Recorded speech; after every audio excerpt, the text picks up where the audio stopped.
السلام علیکم ورحمۃ اللہ وبرکاتہ۔ الحمدللہ رب العالمین والعاقبۃ للمتقین والصلاۃ والسلام علی اشرف الانبیاء والمرسلین حبیبنا و حبیب رب العالمین۔ خالق کائنات کی حمد و ثنا بیان کرتے ہیں۔ رحمت کائنات آمنہ کلال محبوب کبریا جناب محمد رسول اللہ صلی اللہ علیہ وسلم کی ذات گرامی پر لاکھوں اور کروڑوں درود و سلام بھیجتے ہیں۔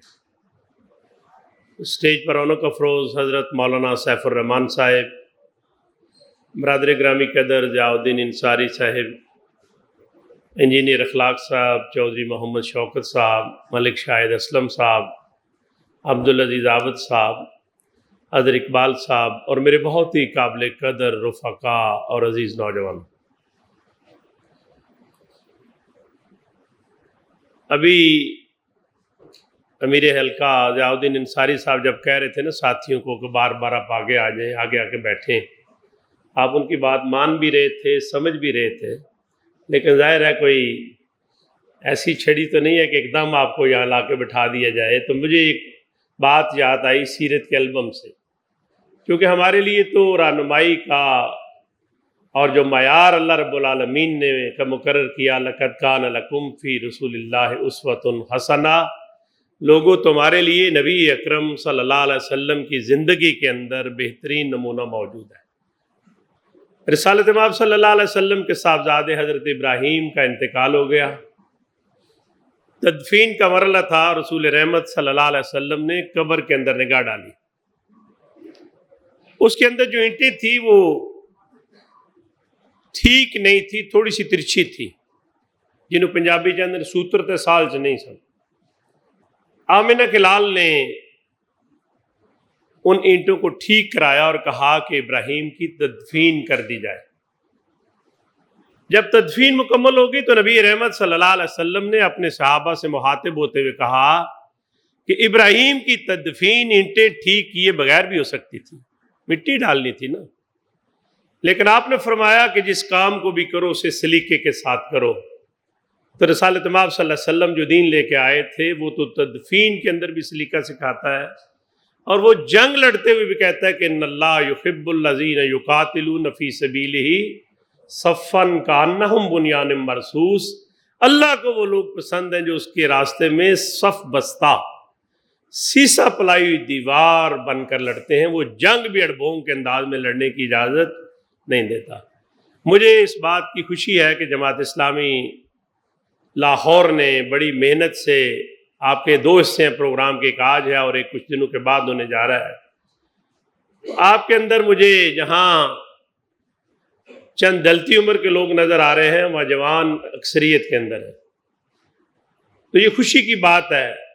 ویسے تو یہ جوانی اور بڑھاپے کا معاملہ ایسا ہوتا ہے کہ بعض لوگ 18 سال کی عمر کے اندر بوڑھے ہو جاتے ہیں، اور بعض لوگ قاضی حسین احمد صاحب کی طرح جو ہے وہ 70 کے قریب ہوتے ہیں تو پھر بھی جوان ہوتے ہیں۔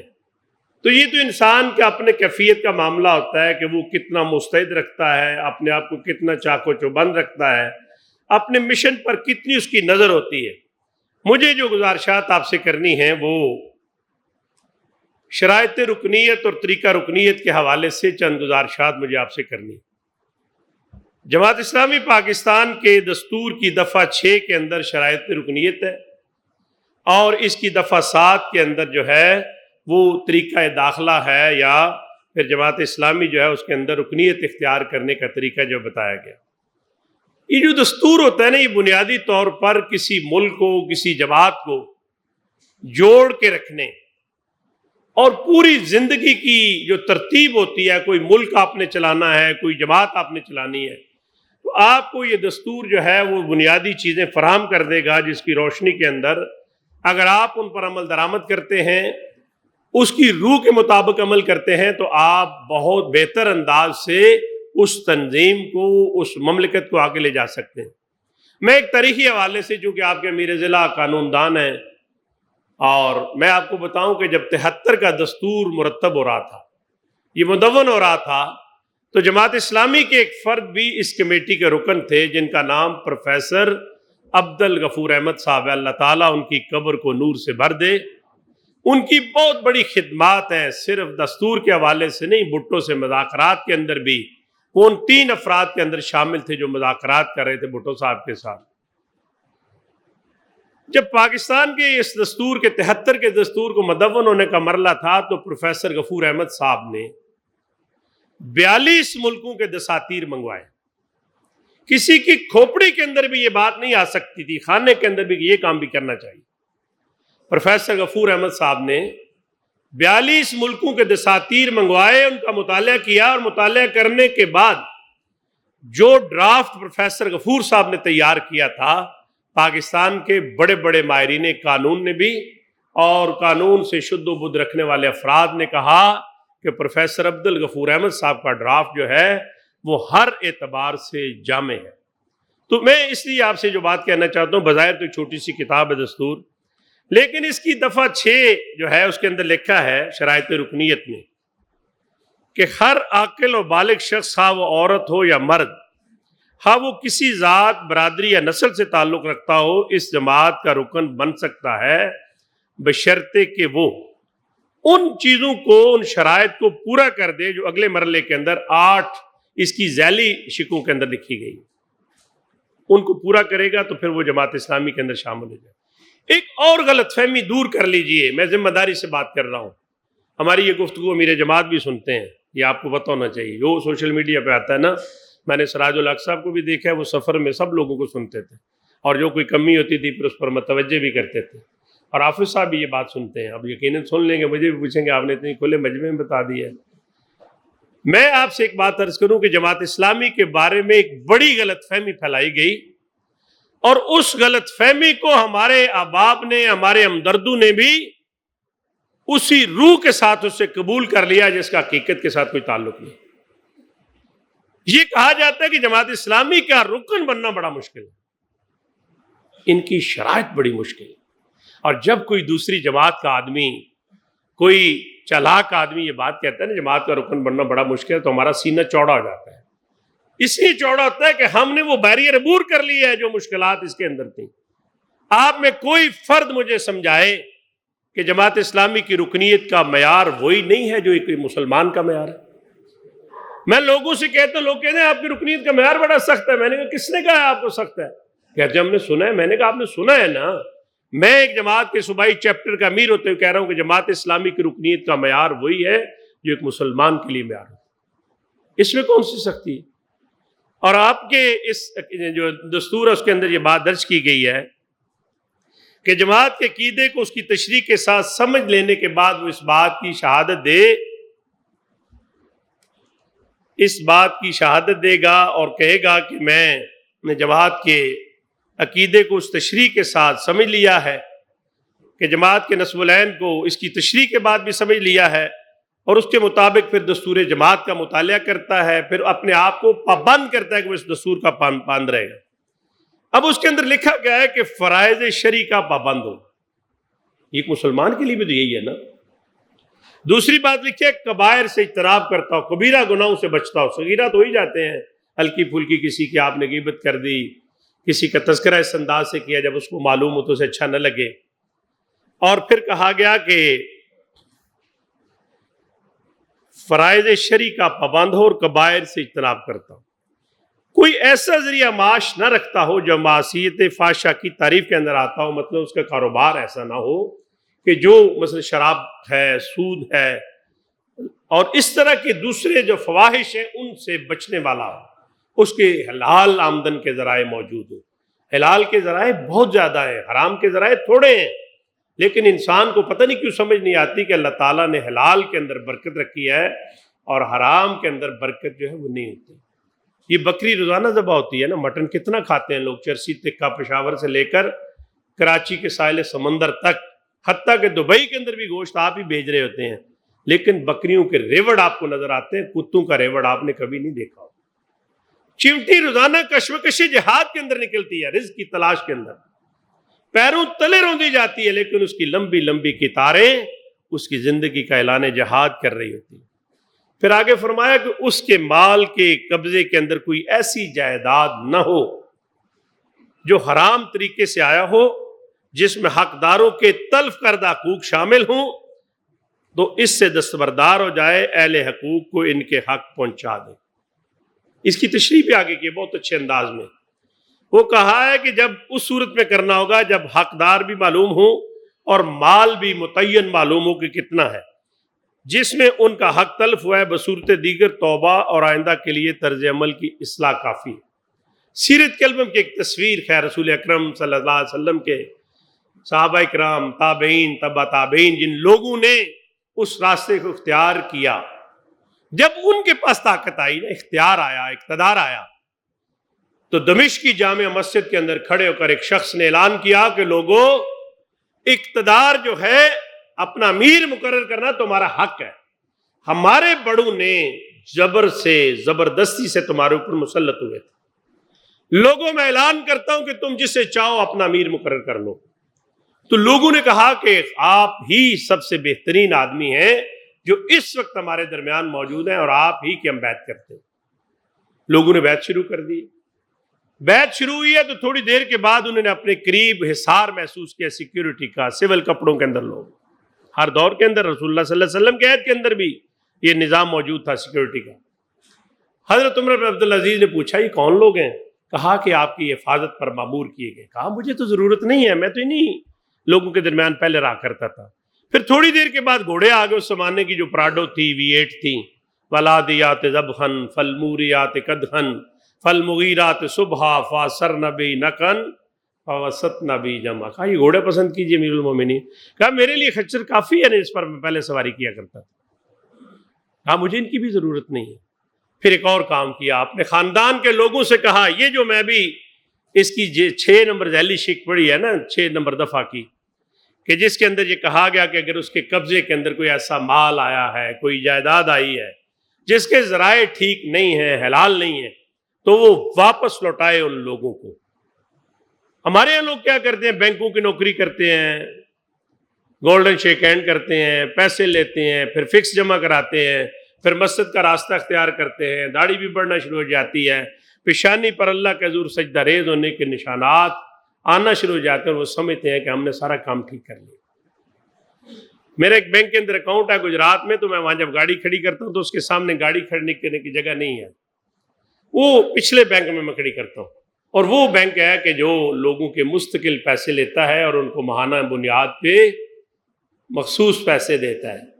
تو میں کبھی نگاہ ڈالتا ہوں تو اگر آپ کو میری بات پہ یقین آ جائے، ان میں جتنے لوگ پیسے لینے کے لیے آئے ہوتے ہیں ان میں 80% سے زیادہ بارش ہوتے ہیں، اور میرا گمان ہے وہ نماز بھی پڑھتے ہیں اور تہجد بھی پڑھتے ہیں، لیکن فکس پیسے سود کی مد کے اندر لینے کے لیے بینک کے اندر آتے ہیں، اور انہیں اس راستے کو اختیار کیا۔ حضرت عمر بن عبدالعزیز نے اپنے خاندان کے لوگوں سے کہا کہ تمہارے پاس جتنی جائیدادیں ہیں نا، ان کے کاغذات لے کے آؤ ذرا میرے پاس، جو بھی اس زمانے میں طریقہ تھا رکھنے کا۔ وہ آگے خوشی خوشی، تو استعمال ہوتا ہے نا، آپ کو پتہ ہے نا، امیروں کو اچھی جگہ مل جاتی ہے، غریبوں کو پیچھے جوڑ مل جاتے ہیں، کھنڈرات ملتے ہیں۔ وہ آگے کا ہمارا بادشاہ بن گیا ہے تو ہمیں کوئی اچھی پراپرٹی مل جائے گی اب مین بولیوارڈ کے اندر کوئی۔ تو حضرت عمر بن عبدالعزیز کے بارے میں سیرت نگاروں نے لکھا کہ انہوں نے کینچی سے ان کاغذات کو کاٹا اور آگ لگا دی۔ وہ سٹپٹا گئی، کیا ہوا ہمارا بندہ؟ انہوں نے کہا کہ ان جائیدادوں کی حقیقت مجھے اچھی طرح معلوم ہے، تمہارے باپ دادا نے غریبوں سے زبردستی چھینی ہے، اور میں یہ ساری جائیدادیں ان لوگوں کو لوٹا رہا ہوں جو اس کے اصل وارث ہیں، اس کے حقدار ہیں۔ پھر خاندان کے اندر شور شرابہ ہو گیا، یار عجیب آدمی ہے، ہمارا بادشاہ بنا ہے، خاندان کا آدمی ہے۔ پنجابی سمجھ انہوں نے لے ساڑی سیدھا چل رہا ہے۔ وہ پھر خاندان کی ایک بوڑھی عورت کے پاس گئے، اسے کہا کہ اسے سمجھائیں تھوڑا سا، عمر بن عبدالعزیز کو آپ بزرگ ہیں۔ انہوں نے کہا کہ اب صبر ہی کرنا چاہیے آپ کو، یہ قصور آپ کے آباء و اجداد کا ہے کہ جنہوں نے عمر بن خطاب کے خاندان میں شادی کی تھی، اور وہ یہ نسل آ رہی ہے اس کے اثرات ہیں۔ اور یہ پتہ عمر بن عبدالعزیز آئے کہاں سے تھے؟ جس طرح حضرت عمر بن خطاب گشت کر رہے تھے رات کو کہ تاکہ معلوم کر سکے لوگوں کے حالات، رات کا آخری پیر تھا، بڑھاپا آ گیا تھا، حضرت عمر تھک کے ایک گھر کے باہر دیوار پر جہاں پاؤں رکھ کے آپ اندر داخل ہوتے ہیں اس پہ بیٹھے ہوئے تھے۔ اندر سے باتوں کی آواز آ رہی تھی، ماں بیٹی سے کہہ رہی تھی دودھ میں پانی ملاؤ، میں اشاروں میں بات کر رہا ہوں، آپ سمجھ جائیں گے، کیونکہ میں نے دریا کو کوزے میں بند کرنا آپ صاحب نے کہا ہے۔ تو بیٹی نے کہا کہ اماں ہمارے خلیفہ نے حکم دیا ہے کوئی آدمی دودھ میں پانی نہ ملائے۔ ماں کہتی ہے خلیفہ کو یہاں موجود ہے؟ اب براہ راست حضرت عمر یہ مکالمہ سن رہے ہیں۔ کہا خلیفہ موجود نہ بھی اس کا رب تو موجود ہے نا۔ سو وہ حضرت عمر نے معلوم کرانا چاہا کہ کس کے درمیان مکالمہ، پتہ چلا ماں بیٹی کے درمیان ہوا ہے، اور پانی میں دودھ میں پانی ڈالنے سے انکار بیٹی نے کیا ہے، ماں دودھ میں پانی ڈالنے کا کہہ رہی تھی۔ حضرت عمر بن خطاب نے اپنے بیٹوں کو بلایا اور کہا کہ میرے بیٹو، میرا دل کہتا ہے کہ اس کے بطن سے کوئی عظیم انسان پیدا ہوگا، میری تو شادی کی عمر نہیں رہی، حاجت بھی نہیں ہے، کس کی شادی کروں؟ تو حضرت عمر بن خطاب کے بیٹے سے اس لڑکی کی شادی ہوئی، اس کے بطن سے ایک اولاد آئی، اور اس سے اگلی اولاد میں عالم اسلام کا وہ قابل فخر حکمران عمر بن عبدالعزیز پیدا ہوا، جس کے بارے میں کہا جاتا ہے کہ اس کی حکومت 3 بر اعظموں پر تھی، بر اعظم افریقہ پر بھی اور بر اعظم یورپ پر بھی، 3 بر اعظموں پر اس نے حکومت کی۔ تو میں یہ سمجھتا ہوں کہ جب آدمی اپنے اندر سے صاف ہوتا ہے، اللہ کی ذات پہ تیقن کرتا ہے، اس کے بھروسے پر کچھ چیزوں کو چھوڑتا ہے، اور اللہ کے حلال کو حلال سمجھ لیتا ہے اور اللہ کے حرام کو حرام سمجھ لیتا ہے، تو پھر اللہ تعالیٰ کہتا ہے کہ میں ان طریقوں سے تمہیں رزق دیتا ہوں جس کا تمہیں گمان تک نہیں ہوتا۔ اور میں آپ سے اگر سچی بات کہوں، آج کی جماعت اسلامی کے اندر بھی وہ جو کہا نا براہیمی نظر پیدا بڑی مشکل سے ہوتی ہے، ہوس چھپ چھپ کے سینوں میں بنا لیتی ہے تصویریں۔ آج کی جماعت اسلامی کے اندر بھی وہ کمزوریاں آنا شروع ہو گئی ہیں، فیصلوں کے اندر بھی، معاملات کے اندر بھی، لین دین کے اندر بھی، ترجیحات کے اندر بھی۔ تو جب تک ہم اللہ کے لیے خالص نہیں ہوں گے نا جی، اس وقت تک اللہ تعالیٰ کی رحمت جو ہے وہ شامل حال جو ہے وہ نہیں ہوتی۔ میں نے بہت سارے لوگوں کے کیسز سنے معاملات کے اندر، آؤٹر سرکل کے لوگوں کا مسئلہ جماعت کے ساتھ تھا، تو مجھے یہ بات دکھ سے کہنا پڑتی ہے کہ مجھے مشکل پیش آئی اپنے ساتھیوں کو سمجھانے کے لیے کہ آپ درست نہیں ہیں، آپ ٹھیک سمت کے اندر نہیں کھڑے ہیں۔ تو میں کہتا ہوں کہ اسلامی تحریک کا جو کارکن ہوتا ہے وہ اللہ کے حلال کو حلال مانتا ہے، اللہ کے حرام کو حرام مانتا ہے۔ اور حضرت عمر بن عبدالعزیز رحمہ اللہ نے اپنے خاندان کی جائیدادوں کے کاغذات لے کر واپس ان لوگوں کو لوٹائے تھے جو ان کے اصل حقدار تھے، اور یہ بات جماعت اسلامی کی دستور کی دفعہ 6 کی ذیلی شک 6 کے اندر کہی گئی ہے کہ اگر آپ کو معلوم ہے کہ آپ کے مال کے اندر کچھ ایسا ہے تو واپس ان لوگوں کو لوٹانا چاہیے۔ آگے کہا کہ کسی ایسی جماعت یا ادارے سے تعلق نہ رکھتا ہو جس کے اصول اور مقاصد جماعت اسلامی کے عقیدے اور نصب العین اور طریقہ کار کے خلاف ہوں۔ اور 8ویں بات یہ کہ نظم جماعت کے بارے میں مطمئن ہو جائے کہ وہ نظم جماعت اس کے بارے میں مطمئن ہو جائے کہ وہ جماعت کی رکنیت کا اہل ہے۔ تو نظم جماعت کا اطمینان بنیادی طور پر بہت بڑی بات ہے۔ مجھے یاد ہے، میں واقعہ سنا بھی نہیں سکتا سارا، جماعت اسلامی کے اندر ایک بڑی قداور شخصیت آنا چاہتی تھی، فیڈرل منسٹر تھے، اور اس وقت امیر صوبہ نے ان کی رکنیت منظور نہیں کی، اور میرے جماعت کو ملے، انہیں شکایت کی کہ یہ جو امیر صوبہ ہے یہ اس وجہ سے خوفزدہ ہے کہ میں جماعت کے اندر آ جاؤں گا تو میں جماعت اسلامی کا کہیں صوبائی امیر نہ بن گیا، ابھی رکن نہیں بنے، صوبائی امیر پہلے بن گئے۔ تو امیر جماعت نے پھر پوچھا امیر صوبہ سے آپ ان کی رکنیت کیوں نہیں منظور کرتے؟ انہوں نے کہا کہ امیر جماعت یہ آپ ہی کا تو حق ہے، آپ ہی نے تو ہمیں تفویض کیا ہے نا، تو آپ تو گاڑی کی بانٹ پہ رکھ کے سائن کر دے تو رکن بن جاتا ہے، دیوار پہ رکھ کے بھی سائن کر دے فارم پر، تو آپ بنا لیں، میں نہیں اس کی سفارش کرتا۔ اب امیر جماعت تو امیر جماعت ہوتا ہے، سمجھ گئے نا، کوئی بٹوین دی لائن کوئی چیز تو ہے نا۔ تو امیر جماعت نے جب ان کے اس جواب میں انہوں نے کہا آپ بنا لیں، میں نہیں بنا سکتا، آپ کا حق ہے، آپ ہی نے مجھے دیا۔ تو امیر جماعت نے رکن نہیں بنایا ان کو۔ تو پھر 2-3 مہینے کے بعد ایک ایسی خرابی ان سے وقوع پذیر ہوئی کہ جس کے بعد پھر آدمی کانوں کو ہاتھ لگا سکتا تھا، بزرگ آدمی تھے، بارش تھے، عمر رسیدہ تھے، قداور لوگ تھے۔ اس لیے یہ جو رکنیت کے معیار کے اندر رکھا ہے نا کہ مقامی شورا کے اندر ڈسکس ہو جائے کہ لوگ اس کو جانتے تو ہونا کون ہے، کاروبار کیا ہے، اس کی لوگوں کے ساتھ معاملات کیسے ہیں، پھر نظم مطمئن ہو جائے تو اس سے پھر کوئی رکاوٹ نہیں ہونی چاہیے کہ جماعت اسلامی کے اندر شامل ہو جائے۔ آگے دفعہ 7 جو ہے اس کے اندر لکھا ہے کہ طریقہ کار کیا ہوگا رکنیت کا، داخلے کا۔ مذکورہ بالا شرائط کے مطابق جماعت میں داخلے کا طریقہ کار یہ ہوگا کہ امیدوار رکنیت امیر جماعت یا اس کے مقرر کیے کسی مجاز شخص کے سامنے اس بات کا اقرار کرے کہ اس نے نمبر 1 جماعت کے عقیدے کو اس کی تشریح کے ساتھ اچھی طرح سمجھ لیا ہے، اور سمجھنے کے بعد اب پورے احساس ذمہ داری کے ساتھ شہادت دیتا ہے کہ اللہ وحدہ لا شریک کے سوا کوئی الہ نہیں ہے اور محمد صلی اللہ علیہ وسلم اس کے رسول ہیں۔ دوسری بات، وہ اس بات کا بھی اقرار کرے گا کہ میں نے جماعت کے نصب العین کو اس کی تشریح کے ساتھ اچھی طرح سمجھ لیا ہے، اور میں اسے سمجھنے کے بعد اقرار کرتا ہوں کہ دنیا میں اللہ کے دین کو قائم کرنا اس کی زندگی کا نصب العین ہے۔ اور تیسری بات، اس نے دستور جماعت کو بھی اچھی طرح سمجھ لیا ہے اور عہد کرتا ہے کہ وہ اس دستور کے مطابق نظام جماعت کا پوری طرح پابند رہے گا۔ اس میں نصب العین کی بات آئی ہے تو میں تذکیر کے لیے نصب العین آپ کے سامنے دہرا دیتا ہوں۔ جماعت اسلامی پاکستان کا نصب العین اور اس کی تمام سعی و جہد کا مقصود عملاً اقامت دین، حکومت الہیہ یا اسلامی نظام زندگی کا قیام اور حقیقتاً رضائے الہی اور فلاح اخروی کا اصول ہے۔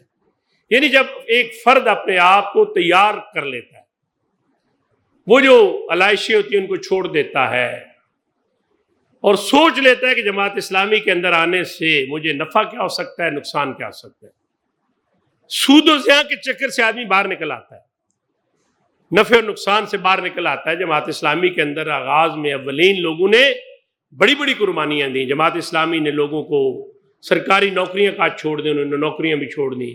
کچھ لوگ جماعت کے اندر ایسے ذہین اور باصلاحیت لوگ تھے، وہ آگے جا سکتے تھے دنیا داری میں، اور ان کے امیر نے انہیں کہا کہ نہیں، ہمیں آپ کی ضرورت ہے۔ لیکن ایسے بندے جنہوں پنجابی چلاہ دینا نا، اب جماعت میں بہت کم ہو گئے۔ میں آپ کو بتاؤں کہ جماعت اسلامی گجرات کے کبیر تھے چودھری محمد احمد صاحب، سرگودا سے ان کا تعلق تھا۔ ان کا بھائیوں کے ساتھ جائیداد کا کوئی جھگڑا ہو گیا۔ محمد احمد صاحب اتنے شریف النفس آدمی تھے، اتنے سلیم الفطرت آدمی تھے، انہوں نے اپنے بھائیوں سے کہا کہ جائیداد آپ رکھیں، آپ جس درجے میں آ گئے ہیں میں آپ کے ساتھ مقابلہ نہیں کروں گا، میں سرگودا چھوڑ رہا ہوں۔ وہ سرگودا چھوڑ کے گجرات آ گئے، اور گجرات آ کے جماعت اسلامی کے اولین جو لوگ تھے ان میں ایک ضلعی امیر، ان کا نام بھی آتا ہے۔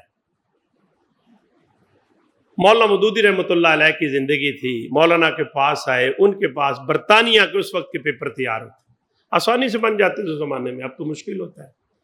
مولانا مودودی رحمۃ اللہ علیہ سے کہا اس محمد احمد صاحب نے کہ مولانا میرے یہ سفری کاغذات تیار ہوں گے برطانیہ، میں جانا چاہتا ہوں، آپ مجھے اجازت دے دیں۔ مولانا مودودی تو پھر مولانا مودودی تھے نا۔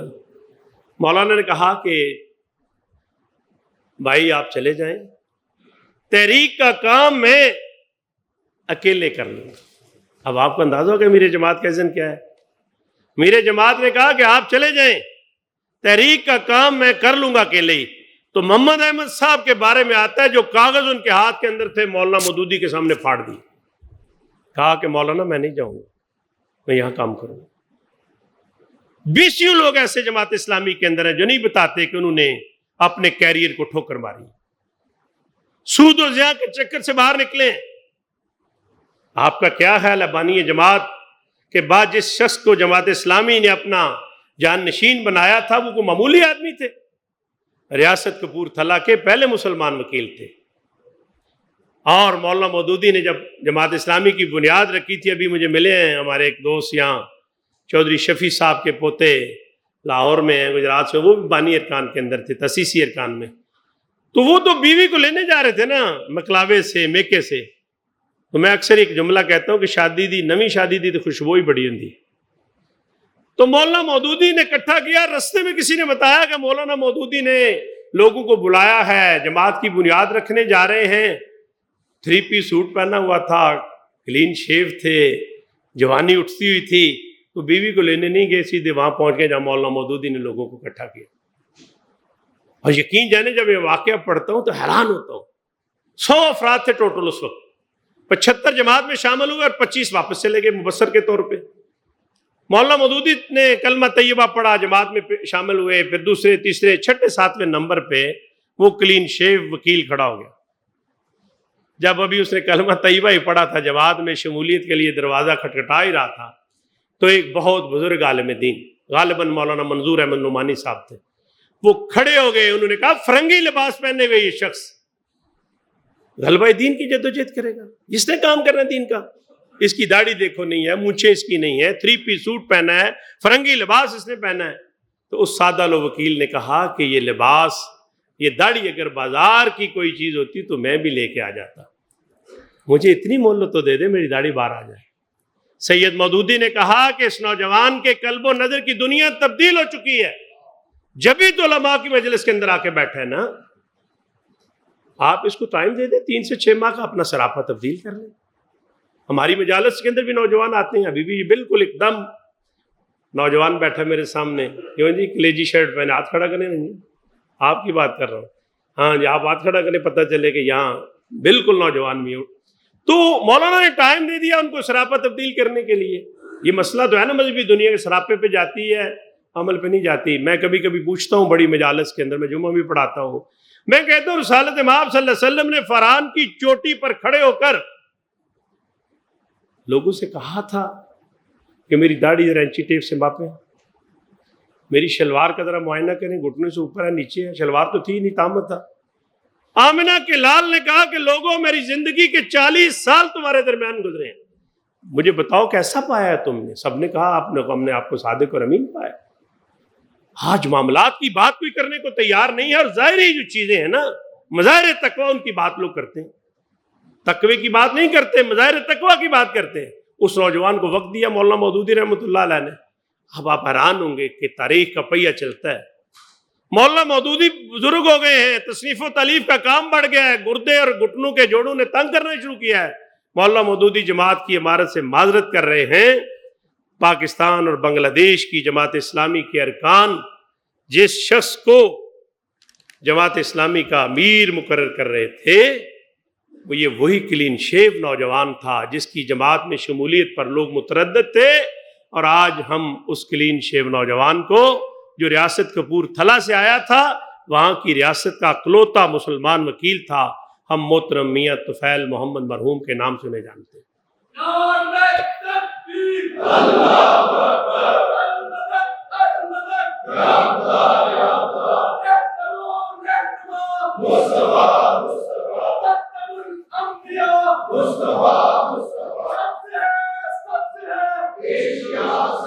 آپ صاحب میرا خیال ہے 5 منٹ ہے میرے پاس، ابھی میرا 5 منٹ ہے نا ابھی میرے۔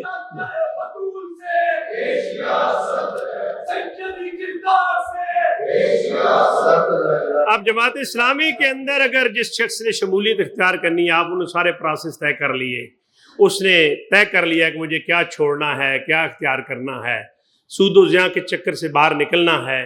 امیر حلقہ اس سے مطمئن ہو گئے ہیں، امیر ضلع اس سے مطمئن ہو گئے ہیں، اور وہ جماعت اسلامی کا رکن بن گیا۔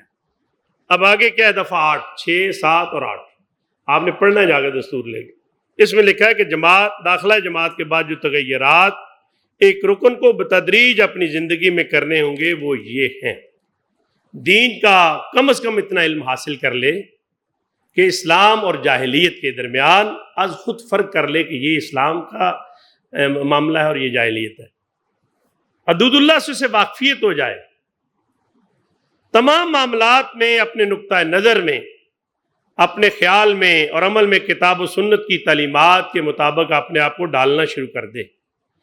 اپنی زندگی کے مقصد کے اندر اپنی پسند اور ناپسند، اپنی قدر کے معیارات، اپنی وفاداریوں کے مرکز اور محور اللہ تعالیٰ کی رضا کو بنا لے کہ اللہ کی رضا اس کے اندر ہے یا اللہ تعالیٰ کی ناراضگی اس کے اندر ہے۔ خود سری اور نفس پرستی کے بت توڑ کر تابع امر رب بن جائے، پھر اس کی اپنی کوئی مرضی نہیں ہے، پھر اللہ اور اس کا رسول جو دے گا وہ لے لے گا، اللہ اور اس کا رسول جس سے روکے گا وہ اس سے رک جائے۔ شراب کی حرمت کا حکم آیا تھا نا، تو شراب تو پیتے تھے مسلمان، اجازت تھی، یکا یک حکم آ گیا نا، تو کسی نے تو نہیں کہا بتدریج اس حکم کو نافذ کرتے ہیں۔ جو گھروں کے اندر شراب کے مٹکے پڑے ہوئے تھے، کچھ لوگوں نے پوچھا یا رسول اللہ ہم تو پی نہیں سکتے، بیکار ہو گئی ہے، تو کافروں کو تحفے کے طور پہ دے دیں۔ آمنہ کے لال نے فرمایا ان برتنوں کو توڑ ڈالیے، انہیں آگ لگا دیجئے، اس شراب کو بہا دیجئے۔ سیرت نگاروں نے لکھا کہ اس طرح شراب بہائی گئی جیسے بارش کا پانی بہتا ہے۔ پردے کے کام آئے، منادی ہو گئی ہے، جو خواتین گھر سے باہر تھیں، روایات کے اندر آتا ہے کہ خاتون دیوار کی اوٹ کے ساتھ کھڑی ہو گئی، اس کی طرف چہرہ کر کے اپنے بیٹے کو کہا گھر سے کوئی بڑی چادر لے کے آؤ، ایک قدم یہاں سے نہیں ہلنا ہے، حکم آ گیا ہے۔ یہ بھی ہو سکتا تھا گھر آ کے برقع لے لیتے، گھر آ کے چادر لیتے، کہا نہیں اس سے آگے نہیں جانا ہے، اور بیٹا گھر سے چادر لے کے آیا ہے، پھر اپنے آپ کو اس کے اندر جو ہے وہ پوری طرح لپیٹا ہے اور اس کے بعد گھر کی طرف گیا۔ آمنہ کے لال خطبہ ارشاد فرما رہے ہیں، لوگ کھڑے ہو جاتے تھے، قبائلی نظام تھا، تہذیب سے واقف لوگ نہیں تھے، جمعہ پڑھنے آتے، پھر پتہ چلتا کاروباری قافلہ آ گیا تو جمعہ چھوڑ کے بھی چلے جاتے۔ پھر اللہ کو کہنا پڑا کہ جب جمعے کی اذان تمہارے کانوں کے اندر پڑے تو دوڑ کے مسجد کی طرف آیا کرو، اور جب نماز پڑھ لو پھر اللہ کے فضل کی تلاش کے اندر تم نکل جاؤ۔ کوئی کھڑے ہو گئے صاحب، آمنہ کے لال نے فرمایا اجلس، بیٹھ جاؤ۔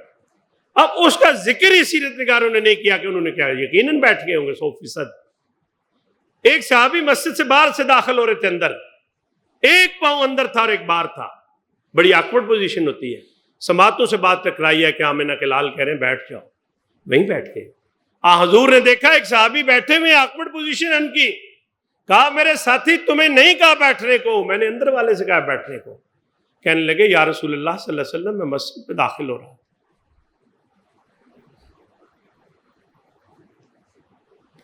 آپ فرما رہے تھے بیٹھ جاؤ، میں نے سوچا کہ باہر والا پاؤں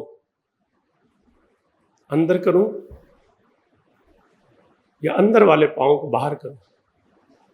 اس وقت تمہاری موت ہوگی تو آمنہ کے لال کی اطاعت کے اندر موت ہوگی، حضور کی نافرمانی کے اندر موت ہوگی۔ یا رسول اللہ میں وہیں بیٹھ گیا۔ آمنہ کے لال نے کہا میں نے آپ سے نہیں کہا تھا، قرآن کیا کہتا ہے، یا ایھا الذین آمنوا اتقوا اللہ حق تقاتہ ولا تموتن الا وانتم مسلمون۔ تمہیں موت نہ آئے سوائے اس حال کے اندر کہ تم ایمان کی حالت کے اندر۔ جھوٹی گواہی دیتے ہوئے بندہ ایمان کی حالت کے اندر ہوتا ہے، دودھ کے اندر کیمیکل ملاتے ہوئے آدمی ایمان کی حالت کے اندر ہوتا ہے، اپنے بھائی کی زمین پر قبضہ کرتے ہوئے ایمان کی حالت کے اندر ہوتا ہے؟